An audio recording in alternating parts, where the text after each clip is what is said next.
Hello, my friends. Hello, my life warriors, wherever you are in the world. Welcome to the Day In, Day Out podcast. This is episode 95. Today, I am very privileged to have Ollie Phillips on. He is an ex rugby player. Basically, he was the ex England Sevens captain, Seven Player of the Year. He also holds 4 world records and a charity ambassador. We Today we mostly spoke about his rugby career. Sadly, we did not have time to go into all of his charity deeds and his life after rugby. I'm hoping to get, no, I'm not hoping, I will get him back on as a guest so we can go into more detail about what he was doing after rugby.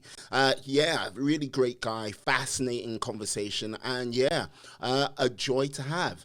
Anyway, sit back, enjoy the podcast, and have a great day. Hey, peace. Yeah, loving it. Hello, my friends. Hello, my life warriors, wherever you are in the world. Welcome to the Day In, Day Out podcast. Woo, this is episode 95. Today, I am very privileged to have Ollie Phillips. Now, all I got to simply say is this guy, like, England Sevens captain, World Sevens Player of the Year. Played for a number of rugby clubs from, how can I say, Harlequins, Newcastle Falcons, Stade de France, yes, Gloucester Rugby Club. And he's also had a second life where he's been going out there breaking records, 4 of them to be precise. But I could wax lyrical all day, but it's not down to me. It's up to him. Ollie, how are you today, sir? Well, I'm feeling particularly sort of shy and bashful after such an epic introduction there. Yeah, I'm feeling great, thanks, mate. It's Friday. It's the end of the week. We're getting ready to go, ready to rock and roll. I'm sorry. I should have timed it so I was the 100th podcast rather than 95. Just building into it. Hey, look, put it this way, 95 is a great number to be. Yeah. But it's always actually, if you think of cricketing terms, it's that nervous moment. Oh, I'm on 95. I need to get to the ton. Oh, you know what? I will get to the ton by hook, exactly. crook, yeah, exactly. Like clawing my way over bit by bit. Exactly. I have to ask because, how on earth did you manage to get into the world of rugby in the first place? Well, to be honest with you, I think it was just because I was a bit of a boisterous kid at the age of 4, and I've got a younger brother, so I think my parents were probably fed up of me sort of thumping him or us fighting each other, whatever. And rugby was this perfect out where they could just send me off at the age of 4, go down, thump and beat someone else's kids up, and expend some energy and whatever else. So I think initially it was just my little local rugby club, Hove, going down on a Sunday. Loving it and loving everything about it. I was hopeless at football. I had two left feet. I mean, you always know when you're rubbish at football, right? Because they basically turn up and they really, they're like, oh, you'd be great, and then they put you in goal. You're always the goalie, right? So I knew I was rubbish when I had ambitions to be like the striker, and they said, oh, you're better in goal. I was like, I'm like 3 foot tall. This is not going to work. Yeah. So I knew sort of rugby was more my forte. And as a kid, you just play it, loving it, right? Loving it, enjoying every weekend, playing as much as you can. And then when I got to sort of 14, 15, started to get a little bit more serious with like county opportunities, playing for your region, etc., etc. Then England under 16s, England under 18s. And then before I know it, I was like, oh, whoa, okay. Somebody now will offer me like some money to play this. This is unbelievable. Like, I mean, I'd play for free, but okay, great. Thank you very much. I'll have some money. And it just went from there. And then the world of professionalism took over when I was sort of 18, 19 and at Harlequins. And then when I went up to university at Durham, Newcastle Falcons. The rest is history. Yeah. Oh my Lord. Like, this is the thing. Like, when someone came up to you for the first time, we'll pay you to play. Were you like, what? It's like, yeah. I mean, it's obviously like a bit of a progression. You sort of see it coming, but equally when you're sitting in that moment, I mean, don't get me wrong, they're not giving you any great money. I think my first ever contract was like, I think it was £1,000 for the whole year, right? Yeah. When I was a student at Durham, and then they pay my expenses to come up and down, or whatever. But even then, £1,000 as a student, I was like, cash money, like King Ding-a-ling in the whatever it was, the nightclub that was in Durham called Clute at the time. But yeah, I think it was just more. Yeah, I think it was more, if you like, the emotional feeling of it, of like just feeling really valued, of like, oh my God, like I'm actually a professional rugby player now. I'm actually being paid to perform this, and I'm getting better and better and better. And and now my aspirations are to get paid more and to play more, and to there's always more, right? It's never ending. It's just this sort of like constant pursuit for more. But I loved it. I mean, I loved the whole experience. If I could do it all again, I would do it in a heartbeat. Now, one of the things I would have thought, like when you got that first £1,000 contract, like being in university, like going, oh yeah, haha, cash money, making it rain, all of that. Like, it went quick, right? It was about one night, and then I was like, oh no cash money, no more cash money. I can imagine just like, I was the king of Durham for a night, and then that was it.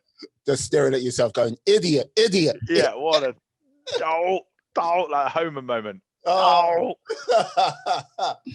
Yeah, I can imagine that being a professional rugby player, and then there is university rugby. There is. It's like, did you partake in university rugby, or did you like, I'm a professional rugby player, get thee away from me, Satan? Oh no! I loved it. So uni rugby was pretty serious. Like so Durham, from were in, or still are in, whatever, Bucks. I think it's called Bucks now, but it was called Booster when I played it. British University Student Association, I think that's what it stood for. So, and they were in the top tier of the universities. So we were playing like Loughborough and Exeter Uni and whatever else. So it was pretty competitive and pretty good. And it depended on where you were in the country as to how sort of serious your university was. Because if they were affiliated to a club, so like Durham, for example, had links to Newcastle Falcons, a lot of the young talent that were there, that they were sort of encouraging to still sort of educate themselves and go to university, would be at Durham, Newcastle, Northumbria. So they would be playing for the universities. Yes. So as a result, it was pretty competitive. So I loved university rugby. It was, if I'm honest with you, I've had some amazing moments on a rugby field. I would still say my time of playing for Durham with all my mates was the best. Like, was by far the best experience of all of it. Winning for England, captaining England, whatever else. Don't get me wrong, these are all amazing experiences, and I wouldn't trade them for anything. But my best friends to this day, my best man at my wedding, were my mates at university, and they were the guys that I played in day out, week on week. That that didn't care whether I was a professional rugby player or or anything like that. It was just about the crack, and that's what I loved. That's why I loved university rugby. So I mean, don't get me wrong, there was some things about university rugby that I didn't like and I didn't do, but there are lots of stuff that I loved, and it was a brilliant schooling ground for me to just keep developing and everything else like that. Yeah, no, like this. The reason why I bring it up, because I went to Middlesex University, so I'm not connected with the sort of realms of the Newcastle Falcons or any sort of real affiliation with any real club. Like, let's just say, yes, they got up to colourful things during the rugby ball, and I would leave it like that because I mean, rugby players, male and female, for some reasons, just tend to get a little bit overexcitable when big communal events happen and alcohol gets involved, and that was probably the side of it I didn't enjoy as much, because I'm not a huge boozer, to be honest. I'm a pathetic boozer at the best of times. So that was the bits that, don't get me wrong, they're great fun when you're in the moment, but I just didn't enjoy the aftermath and how I felt the next day and everything else of that. So I could take or leave those sorts of pieces, but some of them are great and they're done in good humor and good fun. Some of them are probably a bit choice and not necessarily for me. Okay, no worries. Yeah. I will not press you any further with anything like that because yes, like No, I don't. I mean, I'm happy to divulge some stuff. It might not be appropriate for the podcast, right? So it's up to you whether you want to go there or not. Hey, look, I can, I can, but you're Yeah, like, yes, I go, my best man at my wedding. Oh well, here he goes. Yeah. Good. So did you just simply go from university straight away and like, here I am I'm a professional rugby player, or was sort of you wandered in the wilderness for a little bit of time? Yeah, I mean, wilderness is probably not, because there's always a bit of a structure, right, of something that's going on. So I was playing schoolboy rugby and playing schoolboy sort of international rugby. Then when I finished school, it was like there was a brief sort of interlude where basically I was just playing Harlequins and professional stuff. My A levels didn't go the way I wanted them to go, so I was like, okay, I need to go to university here to make amends for that. And so I knew that education was going to be important for me, particularly after cocking up my A levels the way I did. And so Durham was always university was always on the radar, not necessarily Durham. But and as a result of that, I then knew that I'd be feeding into a structure of playing rugby for at the university and whatever else. And then if professionalism came, brilliant. And I think for me, it was quite a natural transition. I did a year of playing for Durham, and then Newcastle Falcons sort of came calling towards the end of my first year. And actually, bizarrely, I invited myself to training, as it turns out, which is a different story, which we can delve into a bit more. But I made a mistake in terms of what I thought was an invite, but wasn't an invite to training. But anyway, the Newcastle Falcons then signed me up for my second year of university, and then I did my second and third year playing uni and playing Newcastle Falcons. And then when I finished uni, I just naturally stayed up and moved up and just played full time for Newcastle. Yeah. So what was because I've spoken to a couple of American football players. Yeah. Like basically in the state of Texas, basically how it goes, it's Texas Longhorns. Oh well, let's go Longhorns. I have not spoken to a Longhorn yet. Oh mate, yeah. what an experience that is. But like the way it goes in Texas and the way it's been explained to me, I've worked out, it goes football, like barbecue, football, church, and then family. It's always like, so very intensive, a very sort of hard schedule to keep while they were playing as students. Was that the same? How would you describe your student experience playing rugby for the university, rugby for Newcastle Falcons, and just basically trying to get that all in? Yeah, I mean, don't get me wrong, it was hard, right? But I think it ultimately just depends on how sort of whatever committed or interested is probably the more relevant word you are into those sorts of things, right? So there were me, for example, I was very committed, if you like, to being a professional rugby player. I enjoyed the feeling that I got from being strong, being fit, being healthy, being fast, playing well, playing all the time, right? That I loved that experience. Yeah. So wherever I could commit time to it, I would commit time to it. And if there was 50-50 calls, normally the rugby or the training or whatever would win. Whereas there were other players that were super talented, probably even more talented than me, right? But their priorities, they weren't as committed, or their priorities were not as focused on that outcome, right? They enjoyed the game, they loved playing, they loved the sort of the spirit of the game. Yeah.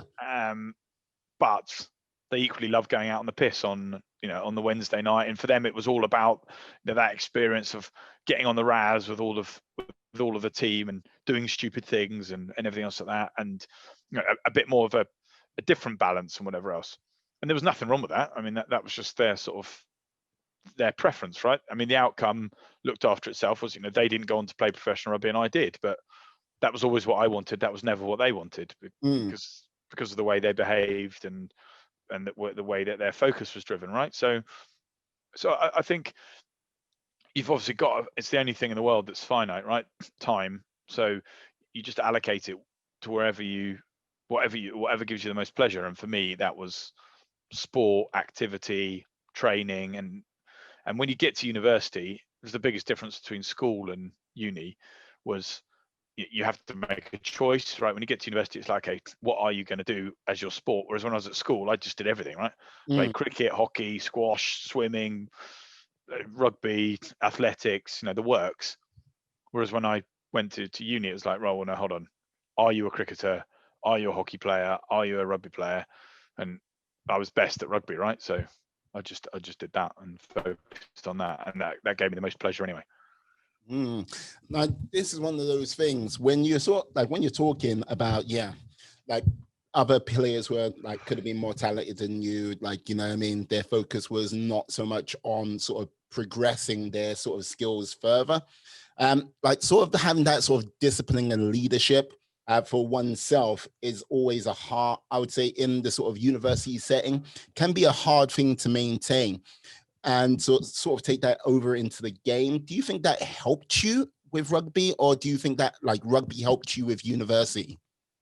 I was fairly focused, right, as an individual. So I wasn't overly worried or bothered about what other people thought too much.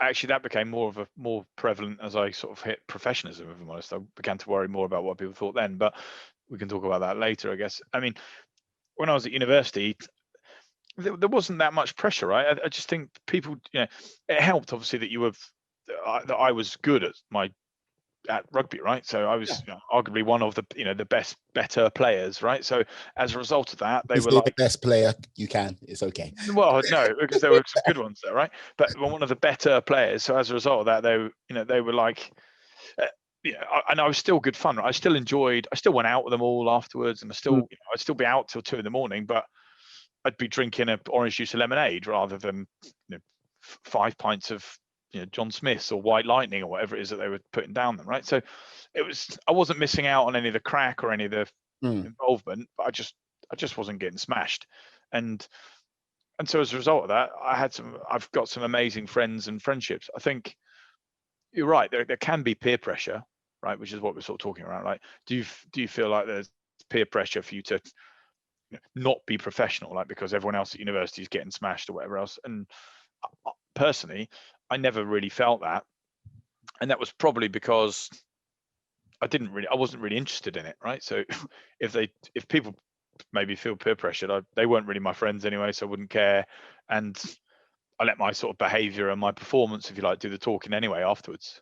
Yeah, I wasn't taking it from the sort of standpoint of peer pressure. Right. Okay. Sorry. Go on then. No, like because like the whole thing I often find when people sort of like obtain a high standard of things in life, there has to be, yes, a sort of set amount of discipline within themselves to do that. And there's okay, yeah, I'm with you. And depending on which environments they might be in, there are times where that environment can help them, like maintain that like discipline to push them on.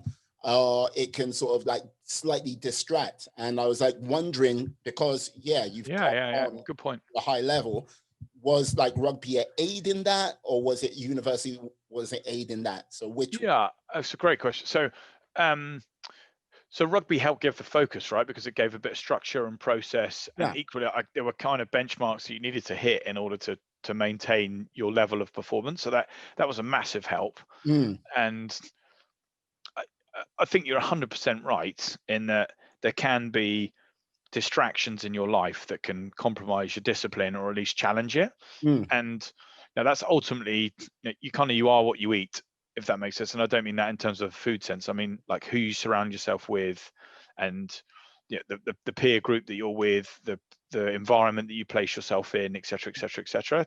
And I guess maybe it was a bit by design, but I was also quite fortunate that my peer group were very supportive and respectful of like what my passion points were and the things that I focused on, and didn't place that expectation or pressure on me to sort of compromise my discipline, but equally were happy for me to be involved with them as they were doing what they were. So if you like, equally I wasn't pressurizing them to change their ways. So if I was going out and they were getting smashed and pouring 20 pints down their neck, I wasn't sort of saying, oh, well, I don't do that. You should come with me and come boxing in the morning or something like that. It was just, you do what you do, I'll do what I do. We got on well. There's a great sort of bond and relationship here. So, I respect what you like, you respect what I like, and we move forward. That I can definitely say to you, that wasn't always the case, right?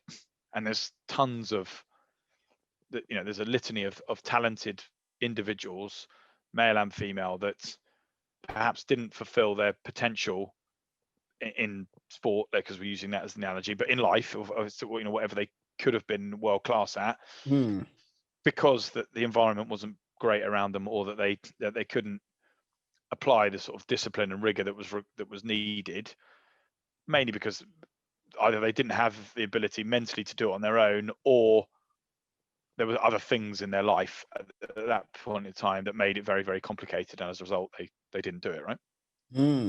Yeah, like I can imagine, like going from university then into like, excuse me, Newcastle Falcons. Don't know why I blanked on that. It's like, yeah, like how did you get yourself confused from like going, okay, I've got an invitation to Newcastle Falcons to like play, to like, okay, it was an invitation, but yeah, I'm still here. Thank you. Yeah. So this is a good story. So basically, I'd had a pretty good, my first year at Durham, playing for Durham University, I'd had a pretty good year. I think I'd scored like every game, and I'd scored like a couple in some games or whatever. So the coach at Newcastle Falcons of the under-21s at the time, a guy called Paul McKinnon, had come to watch a few of the games, whatever, and after one of them, he'd sort of said, "Oh, well played, blah blah blah. Like, we'll have to get we have to get you along to training one time." And I'd heard that as like, come along to training next time, right? So there was a couple of lads in the Durham squad who were already up in the 21s training, and I remember they used to train at 6 a.m. in the morning. Yeah. So used to have to leave Durham at, well, they used to train at 7, so you leave Durham at 6 or something like that. So I'd said to one of the boys, look, his nickname was the Moth, that the Moth, he's asked me to come and train with you lads in whatever it is, Thursday morning. And he was like, oh, okay, great. So I hopped in the car with him, drove all the way up there, rocked up. They're all the lads sort of playing a bit of walking touch and turnover touch, waiting for the coaches to arrive. So I've sort of dived in and messing around with them all and saying hello and meeting them all. And as the Moths turned up, as Paul McKinnon's turned up, he sort of said, he's looked at me and he's gone, Ollie? And I was like, yeah. And it wasn't the sort of greeting I was expecting, right? I was sort of saying, oh, good to see you, or whatever. So I was like, yeah. And he said, oh, just come here for 2 seconds. And he was like, what are you doing here? And I was like, I thought you wanted me to come to training. He's like, no. I said, we'll just have to, get you along sometime, but not yet. And I was like, oh God, oh sorry. Like, I've just basically invited myself to training effectively. And he was like, look, well, you're here, you might as well train. So just, have a go, stay here. It's pointless you going all the way back. And also you can't go back, so you've got to wait till Woosy's finished. So I was like, okay. So I trained, and just coincidentally in training, the lad that was meant to be starting on the weekend on the wing pulled his hamstring. Ooh. So he went down, he was out. So the guy who was obviously going to be on the bench went in, and they were like, well, we don't have anyone for the bench for the weekend. Ollie, like, actually, you're going to be on the bench this weekend. So I'd gone from, like, this is on the Thursday. So on the weekend I was playing, or on the bench. I came on, and there was only 4 games. I remember there was only 4 games left of the season for the Falcons under 21s. Yeah. And I got on in that first game of the 4, and I scored in that game, and I played well for like 20 minutes. So they're like, oh, all right. And I came on because the other lad got injured. So now there was no one left. So for the final 3 games, they started me, and I scored 3 hat-tricks in a row. Oh my Lord. So I went hat-trick. And that doesn't happen very often, right? So I literally had like the most bumper games I could have possibly had, right, at that point in time. And so much so that I'd not only gone to like, oh, we might look at you under 21s, but Rob Andrew, who was the head coach for the full team at that point in time, watched the final 2 games and was like, who's that kid? Who's that kid running around? It's just scored 2 hat-tricks that I've seen like last week, and I've seen him do the same this week. I want him along to pre-season. So called me into pre-season at the start of my second year. I'll never forget, I went to Glasgow for our first pre-season warm-up game. I scored 2 and got man of the match, and then I was in. And then I was in from that point on. All I've got to simply say, you're a lucky son of a gun, or you were players like in a total chancer. A total chancer. Total chance, he says. Yeah. Oh, one player's got that. The plan's working. Yeah, exactly. It was embarrassing. Honestly, it was so embarrassing. That moment where I was like, "Oh God, I'm not meant to be here," and obviously all the lads could see what was going on. And then some of them were good value, so they were like giving me stick of like, hold on, here he comes, the raffle winner, the lad who's got the winning raffle ticket to come train with us. Oh, come on out. Yeah, exactly. You can kick the ball and we're going to... Exactly, yeah. We're doing our community service award here. We are, yeah. Bit of charity for Ollie. So, yeah. I'll say, it's Ollie, he's special. Yes, yeah, exactly. Yeah. So, anyway, luckily, someone up there was looking out for me because it worked. It worked out exactly how it needed to work out. Yeah. So you're playing 15s and how did 7s come into being? Because how? Well, so I obviously had that that process of getting called up by Rob Andrew, going away to Glasgow and scoring 2 and suddenly being in the squad, and that was in August time.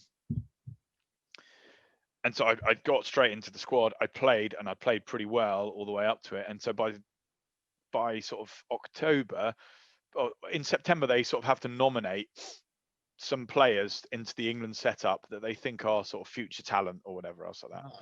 And so they had nominated me. So I'd gone down to a couple of England training camps, and by the December, I'd been asked to go. I'd been picked for England and went to Dubai. So, I mean, the turnaround was rapid, right? So fast. So I'd gone from basically being a sort of snotty-nosed university sort of, I was a university student layabout, to within 6 months, I was on a plane flying to Dubai with all these guys that I'd been watching, thinking, wow, someday I might play against you, play with you, whatever, playing in Dubai.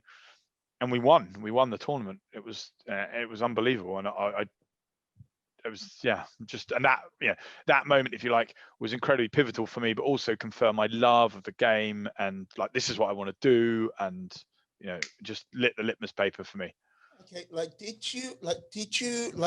were you blessed by some kind of leprechaun or some unicorn and went did you save a gypsy lady's life and she put a blessing on you? Because I mean, maybe you're right. I mean, I think, don't get me wrong, I worked properly hard at it, right? So in the background, I was doing everything I could to if ever an opportunity came, and I didn't know what that opportunity would be, right? But I would be able to answer the calling. So I would work so hard at my fitness, my kicking, my passing, everything, right? So that I would be the best version of me that I could be on a rugby field.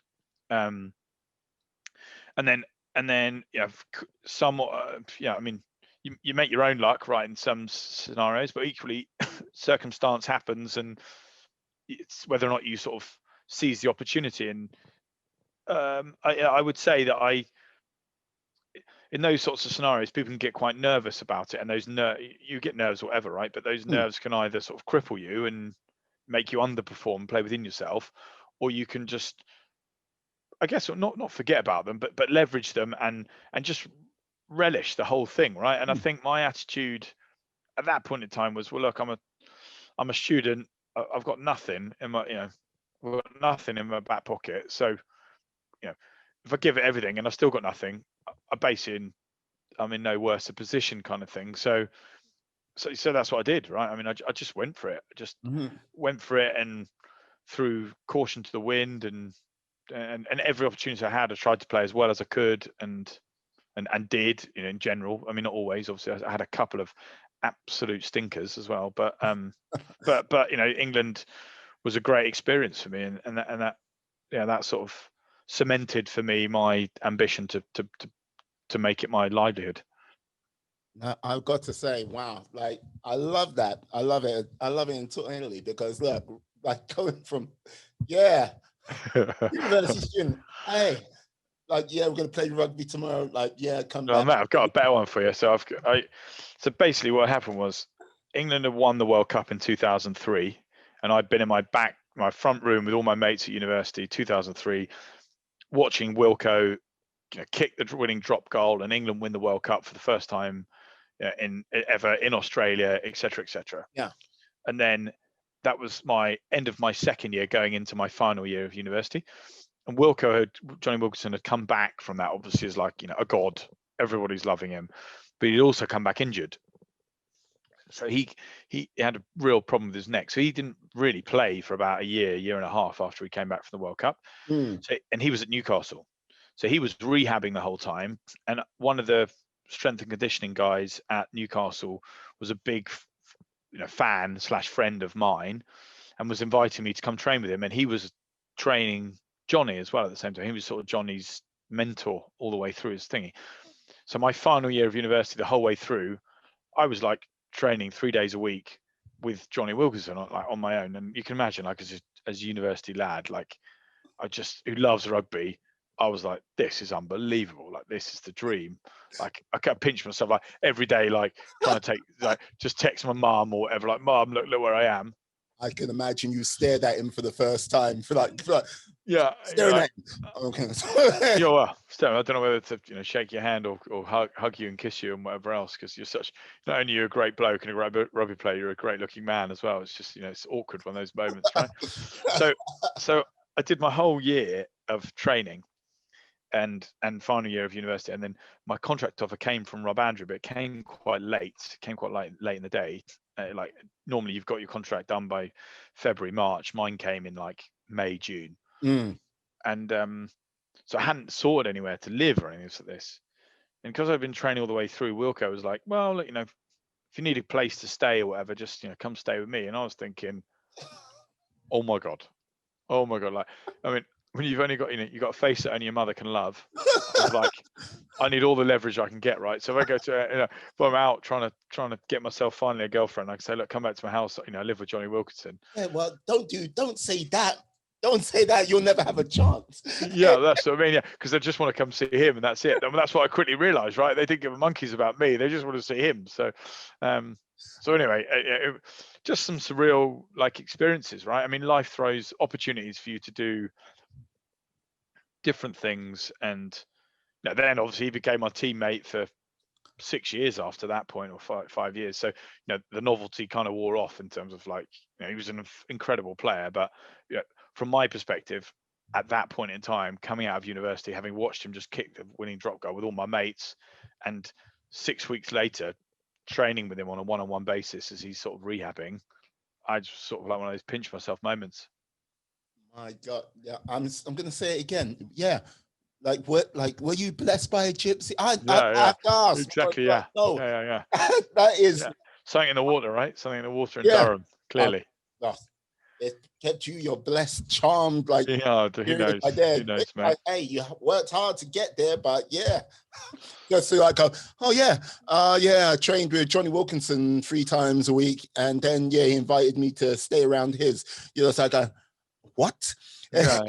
Well, just as a young lad going to live there and whatever else, it's just a cool experience for a bit, and then you sort of start to establish your own way, right? You start to realize what's important to you, and so but it's all part of the learning experience, right? It's all part of your sort of growing up and everything else like that. And as a 20-year-old lad leaving university into the big bad world, I was like, wow, this is not what I thought was going to be happening.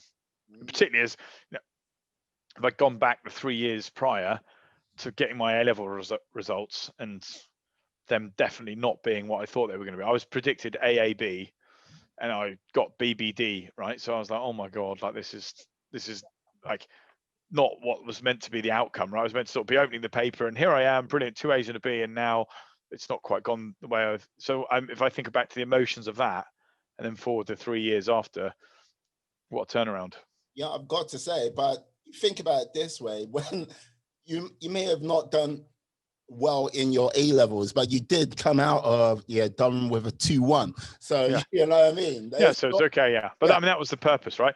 I'd gone with the sort of rationale in my head of okay, this hasn't gone according to plan, Yeah. your A levels, like we can shut up shop, or we can try and sort of, you've got one last chance saloon here to try and right the wrongs, and why don't we go, we're fortunate enough, I think rugby helped me, right? But I was fortunate enough that I could get into Durham, and that they were willing to accept me into Durham with those sorts of grades. And so I was like, you can't now waste this opportunity, right? You've got to make sure that you come out of this with a 2-1 or a first, Yeah. so that at least it makes amends for that piece. Because I didn't realize at the time, but now looking back at it, your A levels are incredibly influential for how the rest of your career and life turns out, right?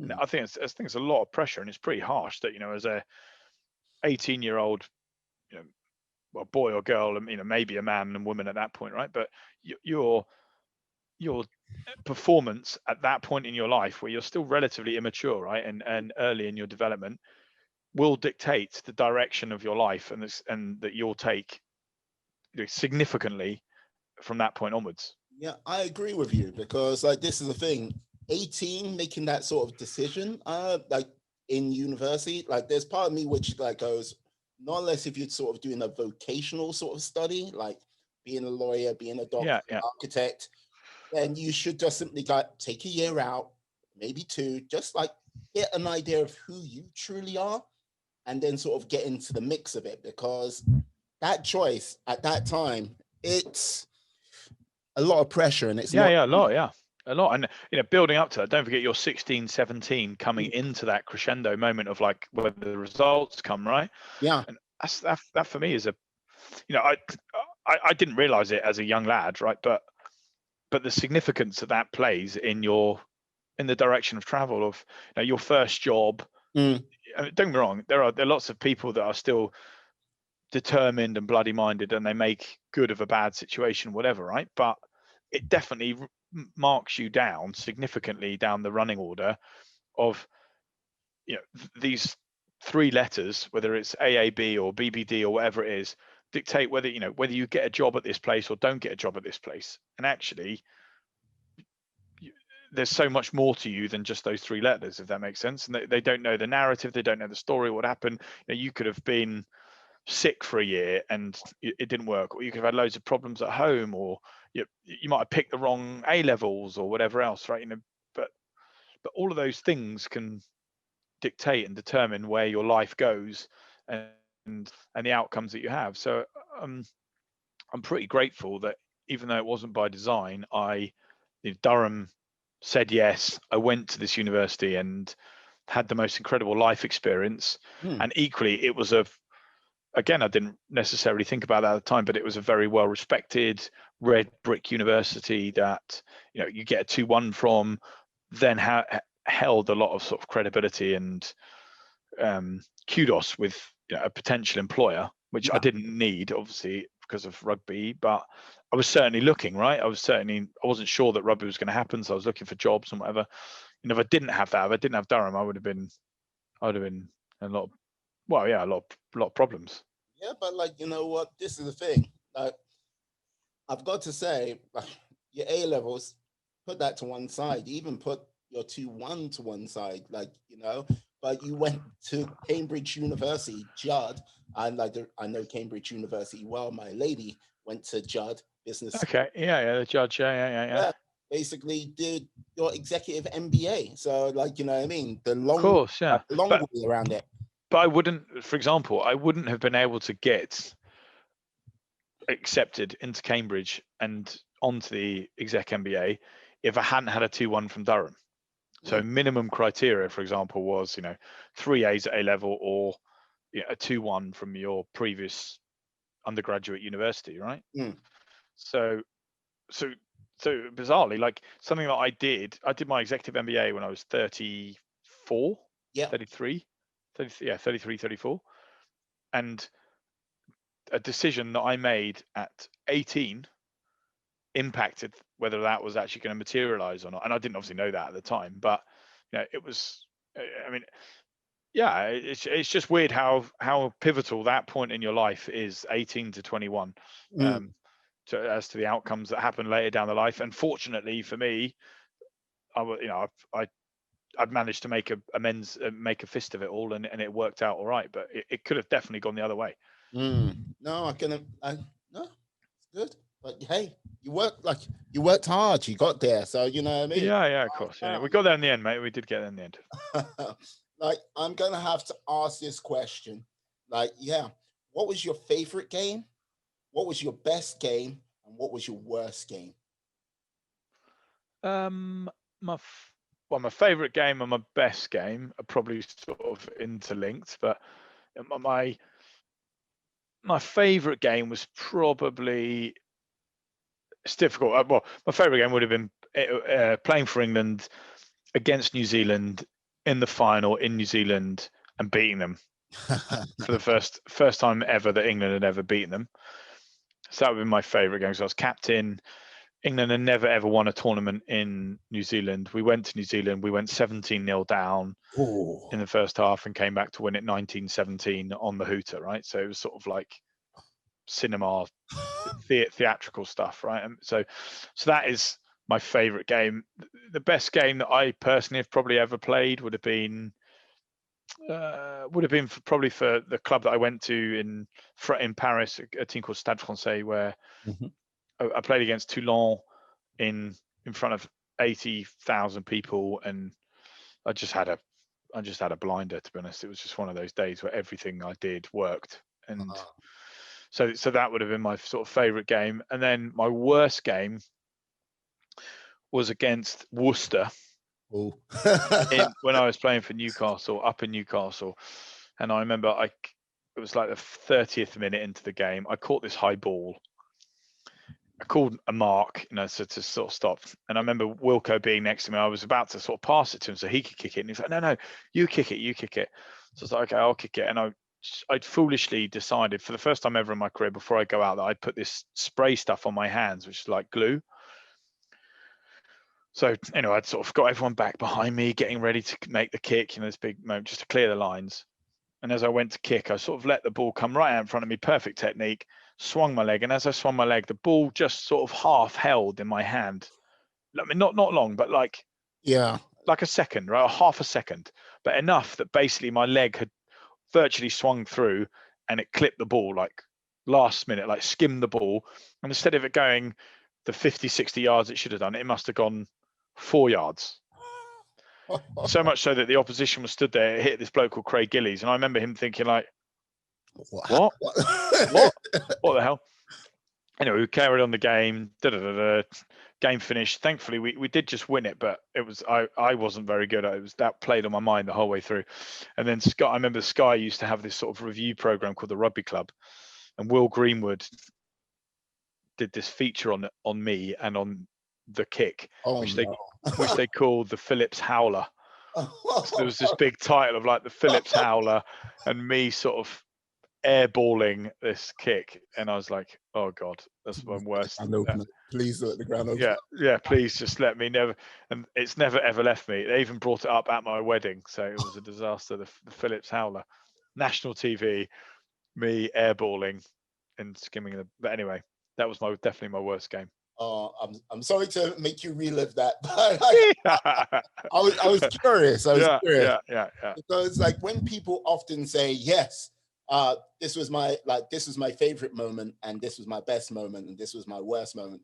Often, like your favorite moment never sort of like you think, they'll be interlinked. But more times than not, people often just like, this is my favorite moment, and this was my best moment, and this was my worst moment. It never sort of one. Definitely not interlinked. Although, saying that, because of that moment of my worst moment, I worked. A, I never wore the glue ever again in my life, and B, it made me work ferociously on my kicking. Right, so that actually I became a relatively decent kicker by the end of it all. So yeah, I mean, so there was sort of positive in the downside, nevertheless.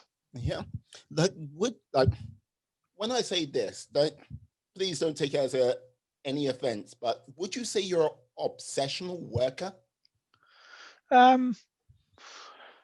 It depends, right? If something grabs me, then definitely, right? Mhm. Definitely, yeah. I mean, if something really grips me and I am emotionally invested into it, I mean, yeah, I just can't leave it alone because I just love it. Like I get so much joy and pleasure out of doing it all and associating with the people. And it's not the I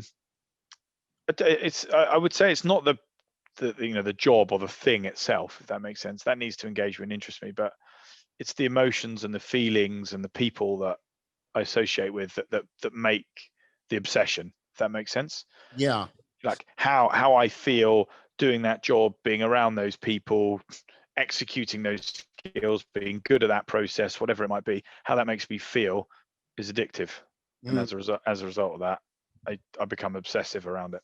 Yeah, because like working three times a week with Jonny Wilkinson when you were coming into it, and like knowing, like sort of having the sort of documentation of how Jonny Wilkinson was as a player, like going very laser focused. Sure, yeah. I Working. mean, I definitely wasn't to that extreme. I mean, he was and is one of the most phenomenal athletes of all time. I've in all my time of playing sport and doing other stuff, I've never met an individual who is as driven and as focused. And if you like, not physically capable, because there were lots of players that were physically stronger than him, but mentally and emotionally just the most resilient human being I've ever come across in my life. Just nothing would break him. Nothing. I mean, he and I used to vie for basically who was sort of the fittest in the England squad. And I remember he and I did this, it always sticks in my brain, this example. He and I did a training session with our S&C guy, Steve Black, and I was dead. I mean, dead at the end of it. It was one of the very, very few sessions in my life where I was like, I have got nothing left here. Mm. And Wilco and I have been doing the same thing. And we finished, and Blackie was like, Ollie, just sit down, chill now, you're done, excellent effort, etc., etc. And he was like, Wilco, come here. And he got Jonny, and he gave him a football, and he was against the wall, and he said, I want you to volley, can't ever hit the ground, alternate feet, non-stop, right? Just go. So bear in mind, like I'm screaming at this point, like my legs are dead, mentally my brain's frazzled, like physically gone. Jonny's the same. And he gave him the ball, and he stopped him at 697 kicks. What?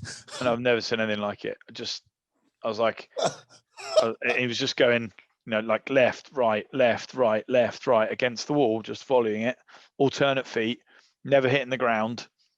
And his ability to focus, it was just remarkable, mate. It was just, honestly, I've never.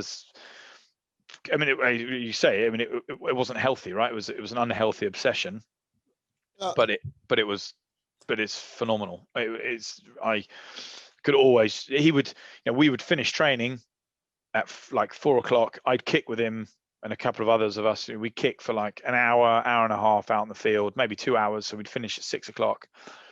I remember one time I went home, 6 p.m., went home, had dinner, watched a bit of TV or whatever, realized at 9:30 that I needed some, I can't remember, milk for the morning. So there's a big Tesco's that's next to the Kingston Park where we trained. So I drove back to Kingston Park Tesco's, and I saw that the floodlights were still on. So I was like, oh shit, I've probably left the floodlights on from kicking. I better go in and turn them off. When I walked in, Wilco was still there, still going. And that was 5 hours later, 4 hours later.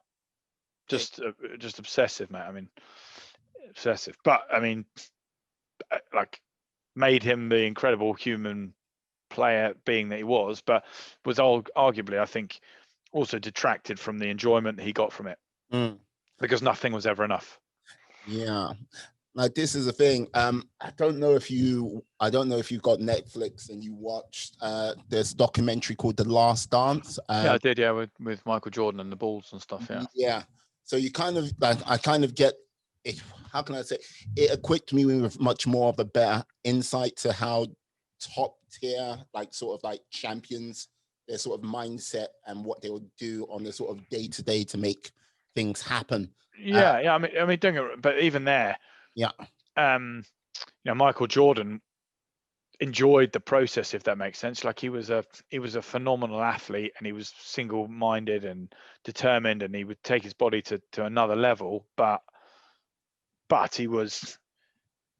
I sometimes felt with Jonny, like he couldn't live in the moment because he's always paranoid about the next. Whereas I don't know. I don't know Michael Jordan. I never trained with him, right? But just watching that show, he enjoyed the moment. He reveled in it, and he enjoyed being the best player. Whereas I felt Wilco always felt it was a burden for him to be the best player, and as a result, and I don't think he truly believed he was, right. So he was constantly trying to keep seeking perfection, whereas the reality is perfection is impossible. Yeah.